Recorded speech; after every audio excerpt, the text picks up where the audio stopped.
स्वामी समर्थ.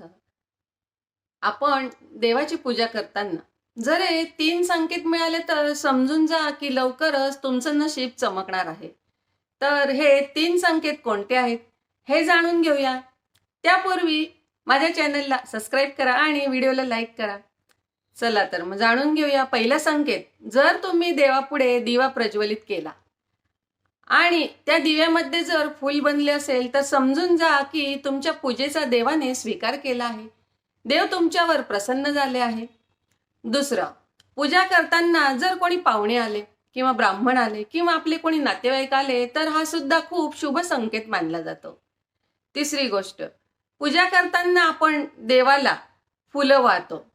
देवाच्या मूर्तीला किंवा आपण देवाच्या फोटोला पण फुलं वाहतो. जर ते फूल देवाच्या मूर्तीवरून किंवा फोटोवरून जर खाली पडलं तर हा खूप शुभ संकेत आहे. यावरून समजून जा की परमेश्वराची तुमच्यावर सदैव कृपा राहील. लवकरच तुमची इच्छा पूर्ण होणार आहे. श्री स्वामी समर्थ.